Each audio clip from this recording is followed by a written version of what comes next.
Selamat datang di CD ke-19. Kekuatan misi hidup yang menggairahkan.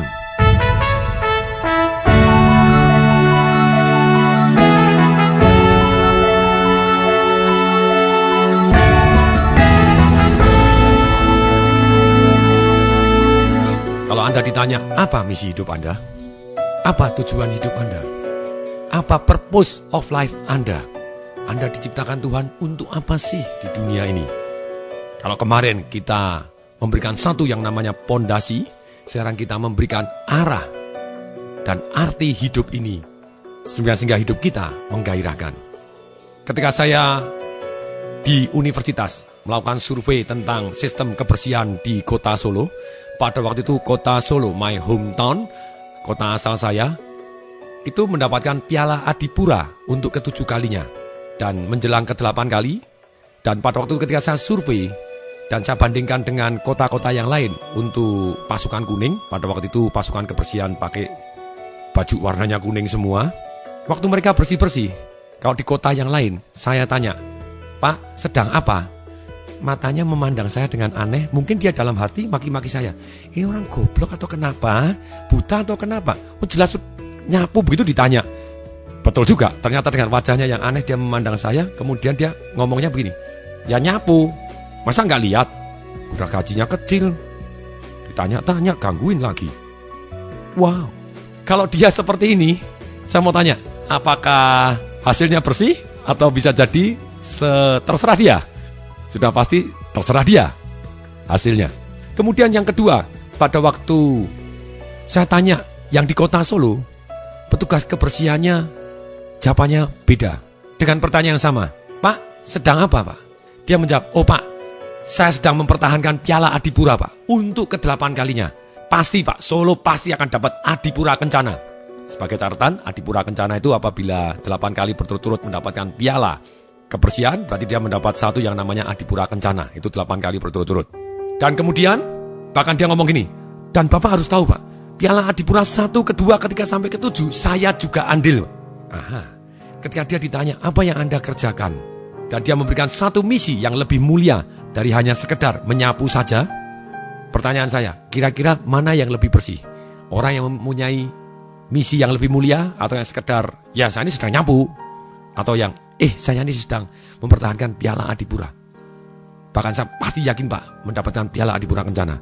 Sudah pasti yang kedua inilah yang akan membuat dia jauh lebih semangat dan hasilnya jauh lebih baik. Sama persis, misalnya ada orang yang sedang membangun katedral Santo Petrus di Italia sana. Yang satu sama-sama nyemen, ketika ditanya, Pak sedang apa? Sedang nyemen, itu aja nanya. Tapi yang satu ketika ditanya, kamu sedang apa? Oh, saya sedang membangun gereja terbesar di dunia. Yang ini merupakan bukti apa yang bisa dilakukan Tuhan melalui manusia. Mana kira-kira yang bangunannya lebih baik dan hasilnya lebih baik? Sama persis ketika orang membangun masjid, membangun pura, membangun apapun. Ketika ditanya, yang satu cuman, yes saya asalnya men, tapi yang bilang yang satu ngomong bahwa ini adalah bukti karya Tuhan melalui manusia. Apa yang bisa dibuatkan oleh manusia untuk membuat gereja atau membuat masjid, membuat pura yang terbesar, yang terbaik, yang bisa bertahan sangat lama. Yang akan hidup jauh lebih lama dibanding nyawa saya. Wow, hasilnya pasti akan sangat-sangat luar biasa. Inilah jawaban manusia yang mempunyai sebuah misi. Ini semacam perasaan yang dapat Anda jadikan sasaran dalam penciptaan sebuah misi bagi diri Anda sendiri. Sebuah misi bukanlah sesuatu hal yang Anda paksakan kepada diri Anda sendiri, atau sesuatu hal yang terlahir dari hal-hal yang sedang menarik perhatian Anda sekarang saja. Misi lebih besar dan lebih dalam daripada itu. Misi merupakan sesuatu yang Anda temukan di dalam diri Anda. Dengan menemukan misi Anda dapat memastikan bahwa tujuan yang Anda kejar akan menjadi milik Anda. Anda dapat memastikan bahwa Anda akan merasa senang saat Anda mencapainya. Dan Anda dapat memastikan bahwa perjalanan Anda melintasi kehidupan akan menjelma dengan sebuah hasrat yang menyulut setiap sel tubuh Anda. Sebagai ibarat ketika Anda menentukan misi hanya untuk uang atau hanya untuk gambaran semata, ini bedanya antara tujuan, goal Anda dengan misi Anda. Mungkin tujuan Anda boleh Anda saya kepengen mempunyai Mercedes-Benz, atau kepengen punya uang sekian, itu tujuan, boleh. Bedanya ketika orang sama-sama mengejar tujuan, yang satu punya misi, pengen punya Mercedes-Benz, itu tujuannya, pengen punya uang sekian, itu tujuannya. Bedanya apa dengan orang yang punya misi? Orang yang punya misi, pada waktu dia bangun tidur di hari Senin, orang yang punya misi bangun dengan semangat dan yes, oh yes. Tapi kalau orang yang tidak punya misi, aduh, Senin lagi. Beda sekali, orang yang punya misi, dia punya api, punya fire inside di dirinya dia. Nah sekarang pertanyaannya, bagaimana kita bisa menemukan misi kita? Caranya begini, untuk menemukan misi, kita harus menemukan minat dalam kehidupan Anda. Nomor 1, cari sesuatu hal yang Anda gembira sekali ketika Anda melakukan. Bahkan ketika saya belajar dari John Grinder, salah seorang pendiri Neuro-Linguistic Programming, mengatakan, apa yang benar-benar Anda senangi hingga Anda rela membayar untuk melakukannya. That is wow. Anda rela membayar suatu hal yang benar-benar Anda senangi. Dan misi ini lebih lama dari hanya sekedar tujuan keuangan saja atau tujuan prestasi tertentu. No. Satu yang melandasi Anda setiap bangun tidur, api Anda.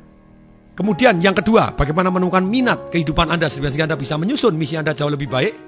Setelah nomor 1, apa yang membuat Anda meraih kegembiraan batin, yang sampai Anda bayar pun mau untuk melakukan hal tersebut. Yang kedua, ketahuilah hasrat Anda, kerinduan Anda, kecintaan Anda. Hanya Anda yang mengetahui apa yang benar-benar Anda cintai.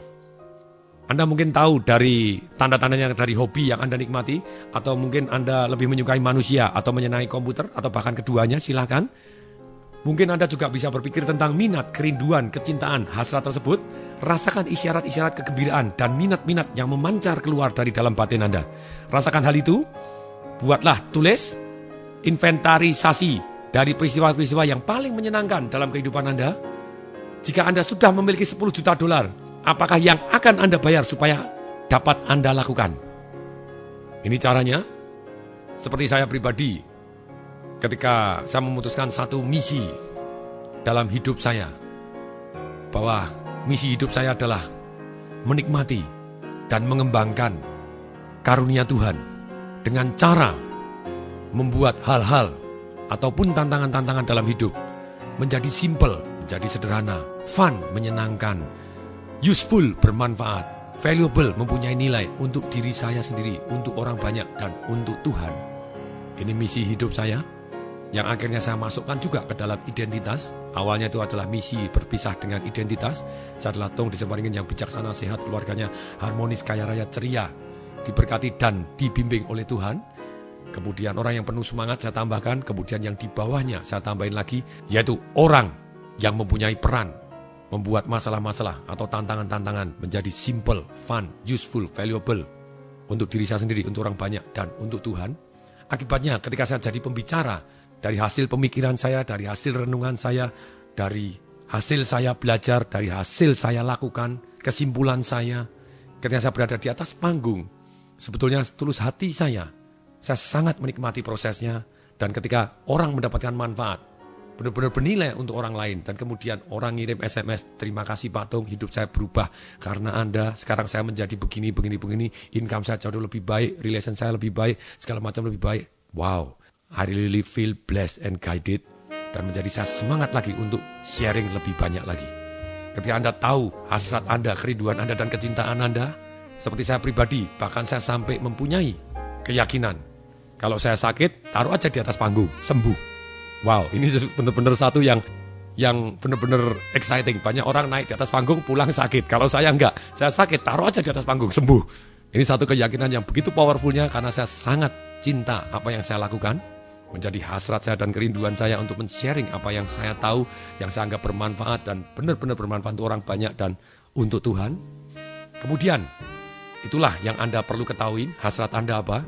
Bukan hanya sekedar uang, sekali lagi uang adalah tujuan, tapi ini misi Anda yang membuat Anda terbakar dalam mencari uang tadi, yang terbakar dalam melakukan hasrat Anda apa? Sungguh beda sekali, sama-sama orang cari uang, tapi yang satu punya misi, satu tidak punya misi, beda sekali. Kemudian, yang ketiga, bagaimana Anda bisa menemukan minat kehidupan Anda? Ketiga, pusatkan perhatian kepada siapa yang Anda kagumin. Perhatikan, dengarkan pahlawan-pahlawan dan orang-orang yang Anda kagumin, pria dan wanita yang Anda ingin jadi seperti mereka?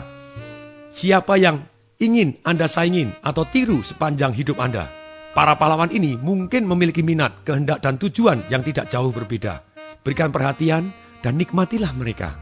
Lihatlah dalam layar mata pikiran Anda, dalam film di batin Anda, dan rasakan kegembiraan yang sudah Anda dapatkan bila Anda menjadi seperti dia. Contoh orang-orang yang sudah menemukan misinya. Misalnya Steven Spielberg, sutradara Jurassic Park, E.T., dan sekian banyak film yang box office dunia. Steven Spielberg menggambarkan pekerjaannya sebagai, saya senang sekali berkreasi dalam film saya.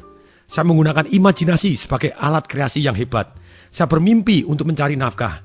Sekali sebulan langit runtuh di atas kepala saya. Saya tersadar dan saya melihat film yang lain yang ingin saya buat. Kadang saya berpikir bahwa otak saya berisi bola-bola kecil. Ide-ide yang saling meluncur dan bergelincir antara satu dengan yang lain sepanjang waktu. Masalah saya adalah bahwa imajinasi saya tidak dapat berhenti. Saya bangun tidur dengan penuh semangat yang menggelegak. Hingga saya tidak dapat sarapan. Saya tidak pernah kehabisan tenaga. Wow.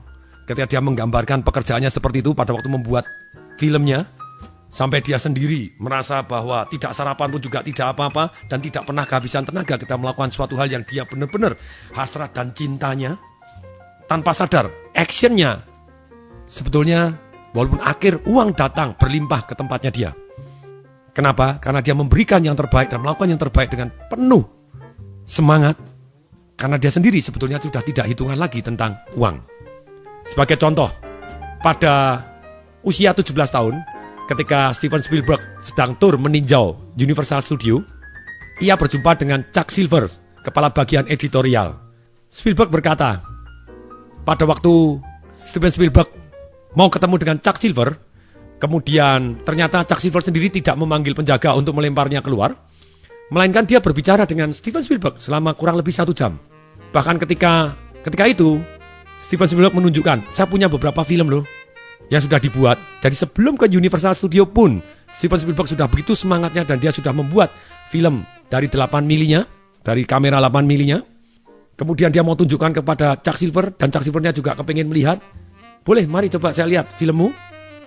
Dan kemudian sehingga dia diberi izin bahwa besok boleh masuk ke kompleks studio di hari berikutnya.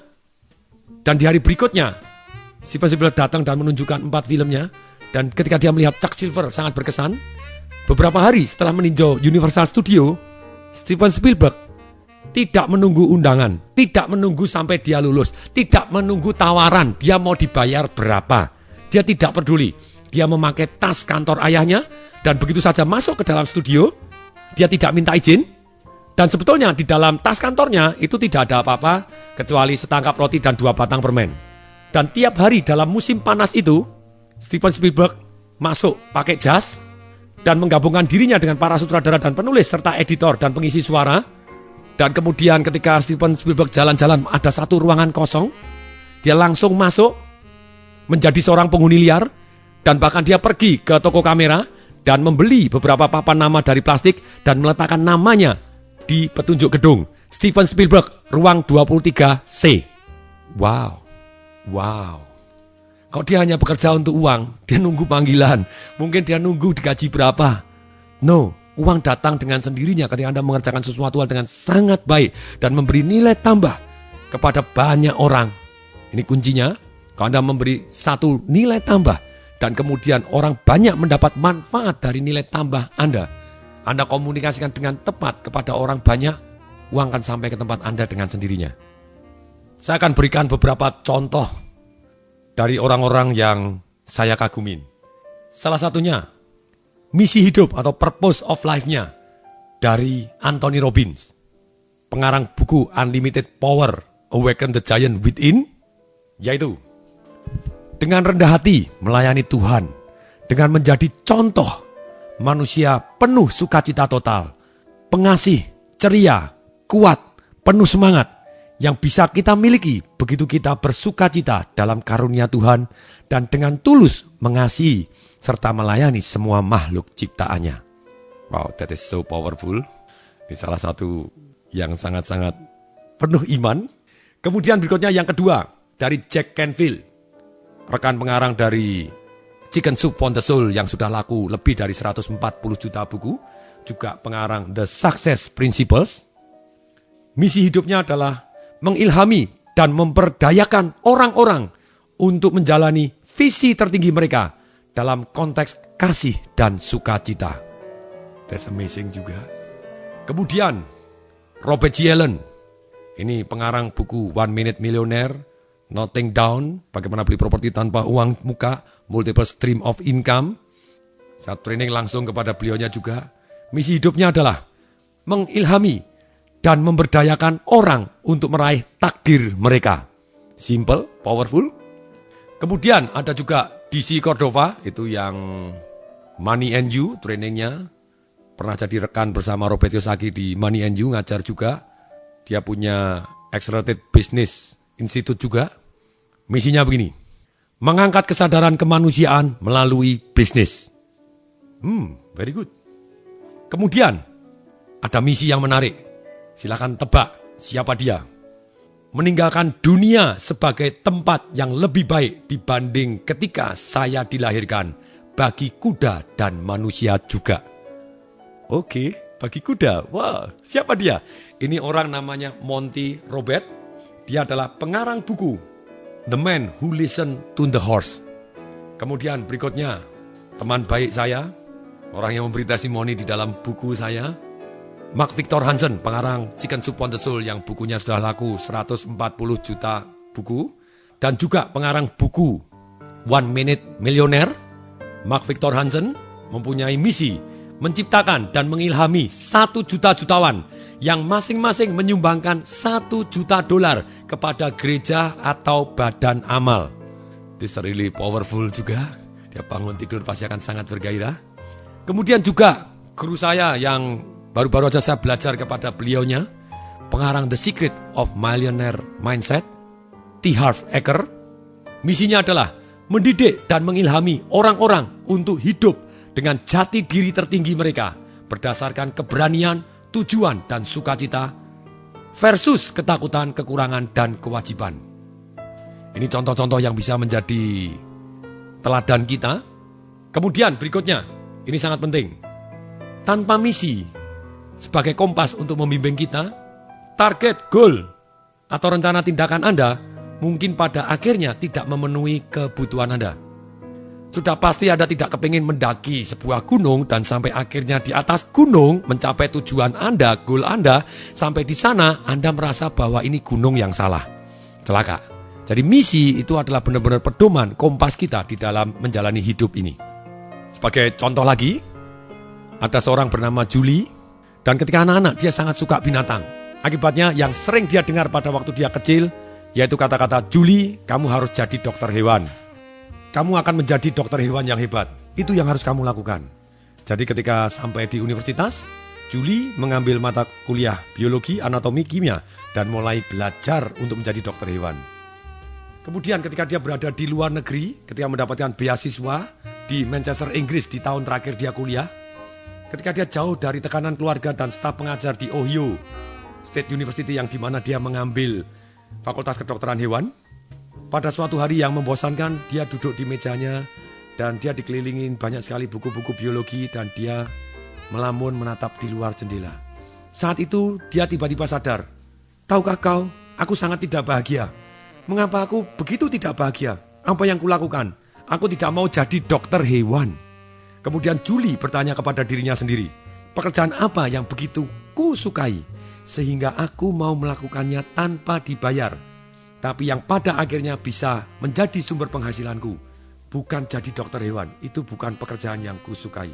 Kemudian dia mengingat-ingat semua yang telah ia lakukan dalam kehidupannya, dan mencatat apa yang membuatnya dia paling bahagia.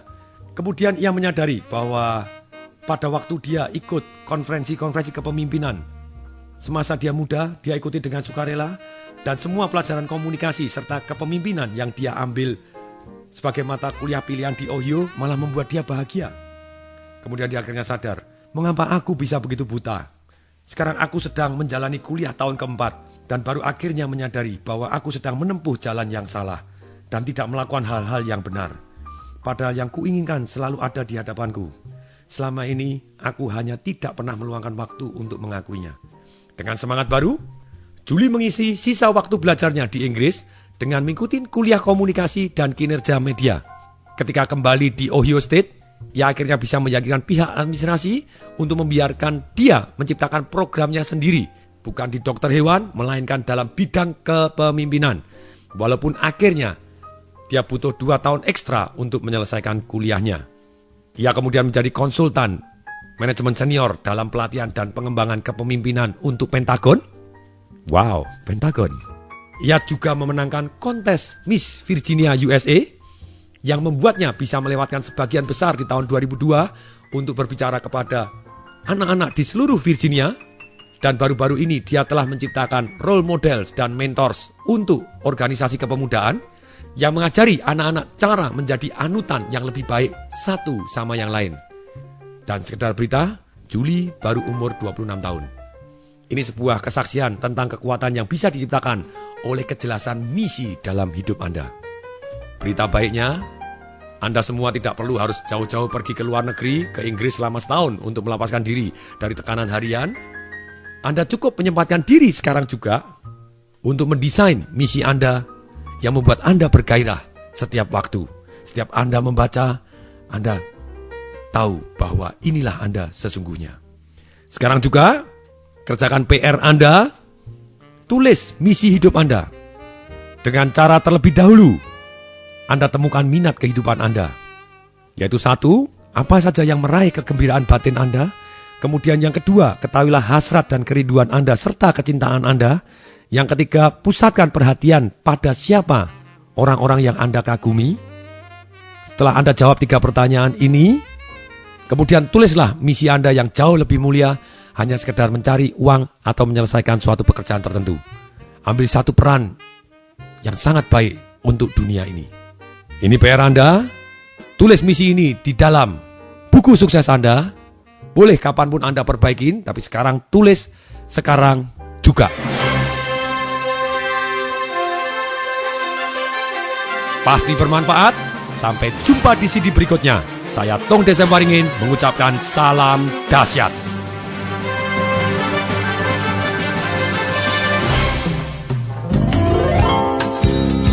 Informasi seminar atau pelatihan untuk meningkatkan motivasi, sales dan marketing perusahaan, Anda bisa menghubungi nomor telepon 021 547 6677.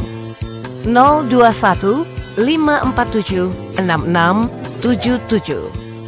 021 547 6677.